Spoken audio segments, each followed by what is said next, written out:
What is up, everyone? Welcome to this week's preview video for Ravens versus Steelers. Football is back, baby. What's going on, everybody? All right, now we all know what game this is. This is the most important game of any Ravens career, okay? Of any Ravens fan, you know? These are the games I circle every single year in the schedule, you know? This is what makes us who we are. And it's been in the media a little bit that the Ravens are saying, hey, you're not a Raven until you beat the Steelers and vice versa. You know, there's a lot of clout circulating this game every single year because these teams just hate each other. And when you think of hate, you think like, oh, like the 49ers and Seahawks. No, next level. Every time we play, players are going out on stretchers, and it's not illegal hits. We're not fighting. We play with aggression, both of us. These teams are built the same way. They're built with the same mentality. So that's why I love this week, you know, just seeing two amazing forces come at each other and just pound the rock, throw the ball, hit the hell out of someone. I'm ready for it. And as we know, sole possession of the AFC North right now belongs to the Ravens at 3-1. Keep in mind, we do have 2 road division wins already, and it's week 5. And guess where we're going back to? A road division game. We're getting all 3 of them out of the way by week 5, which is kind of nice, especially if we go 3-0 in them. Now, over the past few weeks, we've been littered with injuries. OBJ has missed games. Ronnie Stanley has missed games. Linderbaum, J.K. Dobbins out for the season. Odafe Owe, Marlon Humphrey, Marcus Williams, Mark Andrews. We keep winning. We don't care. Now, when you look at the other side, obviously, Kenny Pickett is a big story this week. Will he play? Will he not play? Right now, it's looking like he will. Looks like we will not get Mitchell Trubisky for 2 years in a row.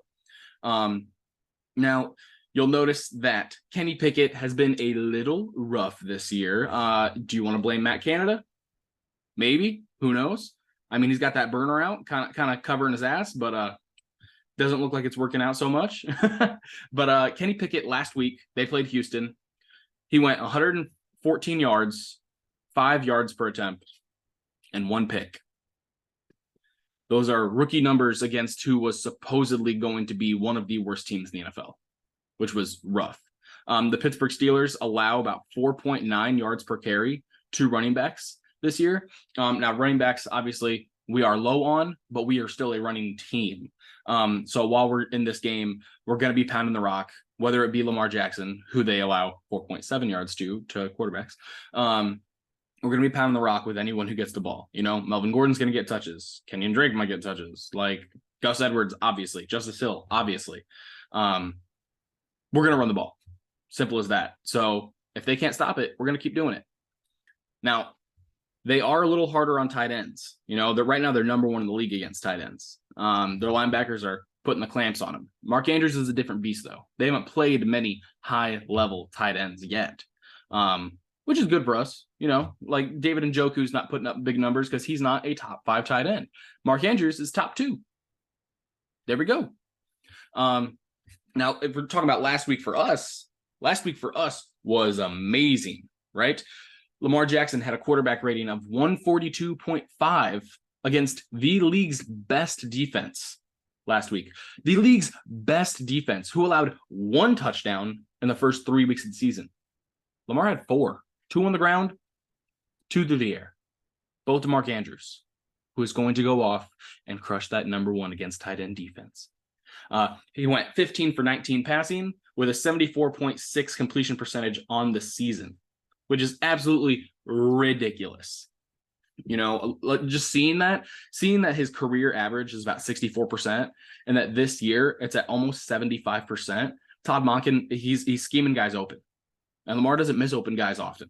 So, hey, whatever's happening, it's working. I'm excited. I'm ready. Let's delve into how the Ravens are going to win this game. Now, first off, it's going to be through the air. You know, especially who I think is going to be through Zay Flowers. Zay Flowers is probably going to be matched up against Patrick Peterson, which is going to be an advantageous little matchup for us. Obviously, Zay Flowers is one of the fastest receivers in the league right now. He is speedy. He is shifty. He is chef's kiss. It's fucking beautiful to watch this guy run. He's just breaking ankles all over the field. Why he's not getting the ball more, I don't know. I don't know. But I'm happy he's going to this week because I think he's going to go off for 100 yards, maybe get his first NFL touchdown. I'm ready for it. He's playing against a little older cornerback in Patrick Peterson, who was already talking shit, saying, hey, we got to keep that little munchkin in check. Well, that little munchkin is about to go off on you. I'm excited. Looks like the Steelers allow 100 quarterback rating, when quarterbacks are targeting their wide receivers. Now, obviously, we don't have a stellar wide receiver group, but it is so much better from what we're used to. So much better. So when you're looking at OBJ might be coming back, and Rashad Bateman's probably coming back this week. Those are 3 solid receivers. And Nelson Aguilar, for some reason, is just killing it with us. I'm not complaining. It's neither here nor there. But if CJ Stroud can throw for 300 yards last week with Nico Collins and Tank Dell and this, that, and the other, I think we have a pretty good shot. Granted, last week they had 0 sacks. The Steelers did. That's going to be another key to victory for us, right? We're going to need to keep that at 0 to, let's say, 2, because their defense is swarming. They still got TJ Watt, who is probably going to be Defensive Player of the Year when all is said and done. So Jackson last week sacked 3 times. 3 times against the number 1 defense, but you sacked 3 times. You know, we still won that game pretty handily, but we know Steelers week, it doesn't matter who's playing. These games are going to be close. It's always close, and it's so annoying. So annoying. But we're balancing this run attack a lot. You know, we're still a run first team, and that's gonna be what we have to do to get past the Pittsburgh Steelers here. Last week we had 33 runs and 19 pass attempts. We're still run first. We're just more efficient. So if we can keep that train rolling right through Pittsburgh, I'm not worried. You know, if we can keep control of the clock, if we can keep that lead, say we get a 10-point lead, I think it's game. Just because they don't have the manpower to come back. Deontay Johnson, who knows if he's coming back this week. And on top of that, Pat Freiermuth is out. And Kenny Pickett, he was healthy last week and he threw for 114 and a pick. This week he's hurt. That's fine. That's fine by me. I'm not wishing for anybody's injury, but if you're going to take a guy that's already playing lower level football and put him at a handicap, I mean, against the Ravens defense, good luck, dude. So, yeah, I mean, there's so many storylines circling around this week. We're going to be playing with aggression. Apparently, Mike Tomlin, a few years back, was talking to Patrick Queen on the sideline. And I love Patrick Queen now. But back his rookie year, he was a little rough. And he was a rookie learning linebacker in the NFL, which is a hard position to learn in the NFL.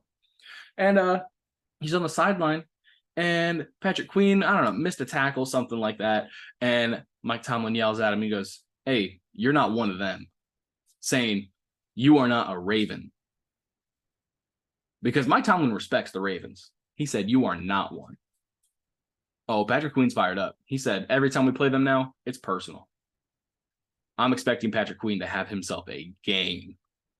I'm expecting Roquan to have a game. Those linebackers are another key for us this week.